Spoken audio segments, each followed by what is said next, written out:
Caríssimos irmãos e irmãs, nós estamos na última semana da vida terrestre de Jesus, da sua vida aqui sobre a terra. E os ânimos vão se acirrando cada vez mais. Eles agora, como vocês bem ouviram aqui, o contexto que Jesus está crescendo em popularidade. Muitos estão abandonando os judeus e procurando Jesus, procurando seguir Jesus. E os judeus percebem que de alguma maneira eles estão perdendo o seu poder de influência, o seu poderio. E depois da ressurreição de Lázaro, pronto, aí a situação piorou. Porque as pessoas iam também para ver Lázaro, que depois de 4 dias sepultado, tinha sido ressuscitado. Aí os judeus então, nós ouvimos aqui, estamos em João, capítulo 12, no versículo 10. Então os sumos sacerdotes decidiram matar também Lázaro. Eles já haviam decidido matar Jesus.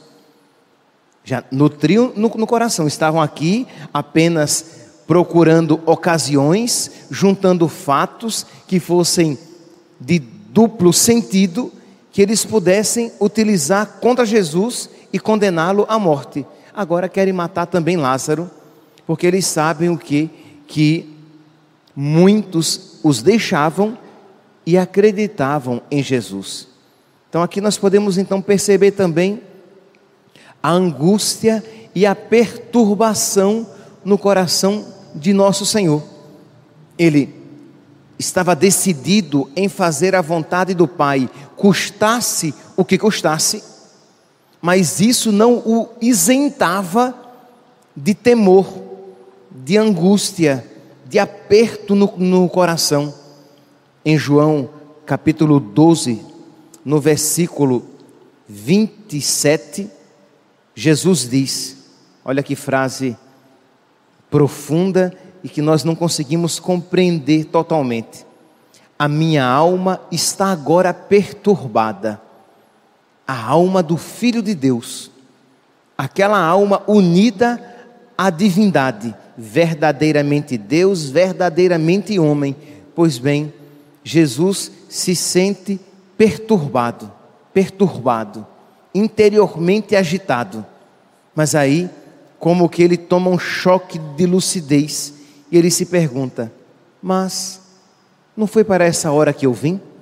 Foi exatamente para essa hora, a hora das trevas, a hora dos judeus, a hora que o inimigo terá poder sobre ele. Então continua: mas o que direi? Pai, salva-me desta hora. Mas foi exatamente para esta hora que eu vim. Pai, glorifica o teu nome. Então Jesus, ele retoma a sua decisão de caminhar para o Pai e de fazer a sua santíssima vontade a qualquer preço. Pois bem, esse então é o contexto de prenúncio de morte. E é neste clima que nós podemos compreender o jantar de Jesus na casa dos seus amigos. É uma despedida. Eles estão ali, Lázaro, Maria e Marta. E diz então que Marta entra com um vaso de barro cheio de nardo, um perfume muito caro, e ela quebra. Aqui é importante este detalhe. Não é que ela derrama o nardo, o perfume caro nos pés de nosso Senhor, podendo guardar um pouco para si. Afinal de contas, era um perfume muito caro, que ela poderia vender e pegar um pouco de dinheiro para si, que ela poderia vender e ajudar outras pessoas. Mas ela quebra e derrama nos pés. Se vocês pegarem depois o Evangelho de São Marcos, no capítulo 14, no versículo 3, vocês vão ler este mesmo acontecimento, mas com um detalhe a mais: ela unge a cabeça e os pés. Marcos capítulo 14, versículo 2. Versículo 3. Jesus se achava em Betânia, em casa de Simão, o leproso. Quando ele se pôs à mesa, entrou uma mulher, trazendo um vaso de alabastro, cheio de um perfume muito caro, um perfume de nardo puro, muito caro. Quebrando o vaso, derramou-lhe sobre a cabeça. E aí prossegue o mesmo contexto de Judas, dizendo: bem que poderia vender e dar aos pobres. E São João diz: ele disse isso não porque se preocupasse com os pobres, mas porque ele era ladrão, e ele guardava a bolsa, e ele queria roubar para si. Ele disse isso não porque, meus santos, ele estivesse, repito, interessado com a caridade, porque Jesus nos ensinou tantas vezes, em tantas passagens, a caridade, o amor ao próximo e ao necessitado. Mas Jesus nos ensina que existe uma primazia, isto é, se é importante e necessário ajudar os pobres, doar-se aos pobres, é infinitamente mais importante doar-se a Deus, entregar-se a Deus. É esta realidade que o mundo tem tanta dificuldade de compreender. Isto é, na lógica do mundo, o dinheiro ele é bem aplicado, o tempo é bem aplicado, a vida é bem aplicada quando o dinheiro, a vida, o tempo são gastos para as coisas dos homens. Ora, imagine se você encontrar uma pessoa que gasta a sua vida cuidando de outras pessoas, normalmente todo mundo vai reconhecer aquele valor, a grande maioria. Mas se você encontra mulheres jovens e bonitas que entram num Carmelo para viver em oração, muitas pessoas dirão: nossa, mas precisa de tudo isso para servir a Deus? Nossa, coitadinha, não vai casar. Meu Deus, tão jovem, vai se trancar em um Carmelo. Isto é, porque a concepção é perder a vida, gastar a vida rezando, louvando a Deus e amando de todo o coração. Isso é um exagero, não precisa de tudo isso. Quando isso se diz, e tenho certeza que muitos já ouviram algo parecido, é porque no coração dessas pessoas, e às vezes, meus santos, também nos nossos corações, existe aquela afirmação de que a Deus não se dá o melhor. Não, padre, eu nunca disse isso. Você pode não ter verbalizado tal frase, você pode não ter juntado essas palavras, mas pode ser que no seu coração essa realidade esteja presente. Gastar a vida, gastar o seu tempo, gastar o que você tem de melhor com as coisas passageiras, isso tem sentido. Mas gastar a sua vida, gastar o seu tempo e gastar o seu dinheiro com Deus, com as coisas de Deus, aí precisa de prudência, precisa de sobriedade para não exagerar. Meus irmãos, o Evangelho de hoje, ele nos ensina essa primazia de Deus, nos ensina que nós precisamos pedir a nosso Senhor a graça de nós nos darmos e nos doarmos totalmente a Ele, de nós não termos medo de quebrar o vaso da nossa vida totalmente aos seus pés.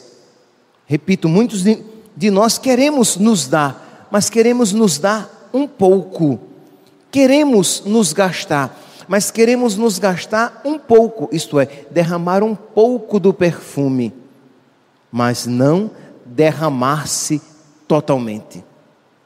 O bem-aventurado Charles de Foucauld tem uma oração tão bonita com a qual eu gostaria de concluir essa homilia de hoje, refletindo esse texto da mulher que entra e quebra o vaso de nardo, de perfume de nardo aos pés de nosso Senhor. Ele reza, e nós também precisaríamos rezar. Meu Deus, naquela noite de amor e de dor, noite de doçura, porque estás presente, de dor, porque está tão próxima a tua paixão e a tua morte. Ah, sim, outra coisa, era costume entre os judeus ungir os pés apenas dos cadáveres. Não se ungia os pés de uma pessoa viva. Então, quando Jesus tem os seus pés ungidos, ele percebe ali um gesto da providência de Deus, um carinho de Deus, uma delicadeza de Deus, que já lhe prepara o corpo para o seu sepultamento, como ele mesmo diz aqui na leitura de hoje. Ele diz: Jesus, porém, quando Judas disse que ela deveria vender o perfume e dar aos pobres, Jesus, porém, disse: deixa, ela fez isto em vista do dia da minha sepultura. Então Jesus reconhece, ele percebe qual o seu fim, para onde ele está caminhando. É por isso que a sua alma também está perturbada. Então continua Charles de Foucault: meu Deus, naquela noite de amor e de dor, noite de doçura, porque estás presente, noite de dor, porque está tão próximo da paixão e da morte, Maria derrama perfumes em vossos pés e na cabeça. Quebrando o vaso de alabastro, ela o derrama aos vossos pés e vos dá todo o seu ser, corpo e alma, coração e inteligência. Dá tudo o que é, dá tudo o que tem. Naquele gesto exterior, Maria se doava também, e se doava com total generosidade, não se reservando nada para si. É esta palavra, meus santos, que deve nos inspirar, e que deve inspirar as nossas reflexões nesta semana que ontem se iniciou. Jesus é este vaso de alabastro também, que se rompe e se entrega totalmente ao Pai, não reserva nada para si. Maria é este vaso, e os santos isso viveram também. Eles se romperam e se deram totalmente para Deus, e é isso que a igreja, nossa mãe, nos apresenta. Não se reserve nada, não se guarde nada para si mesmo, se entregue totalmente a Deus, dê totalmente a Deus, dê a sua inteligência, dê a sua vontade, dê a sua beleza, dê os seus dons, dê os seus bens, dê-se totalmente e deixe que Deus se utilize de você como melhor lhe aprouver. Assim fizeram os santos, os homens e mulheres mais felizes neste mundo. Ah, padre, mas eles passaram por provações? Passaram, mas passaram por provações tendo Deus no seu coração. Meus irmãos, quando nós fazemos a coisa certa, quando nós fazemos aquilo que sabemos que agrada a Deus, mesmo que passemos por dificuldades, e passaremos, mesmo que passemos por tribulações, e passaremos, porque o nosso mestre nos alertou, mas quando nós estamos debaixo da obediência a Deus, fazendo aquilo que sabemos que agrada a Deus, o nosso coração está em paz, o nosso coração está alegre, mesmo que não seja uma alegria sensivelmente sentida, mas a alegria de estar debaixo da obediência a Deus e de estar configurado a nosso Senhor.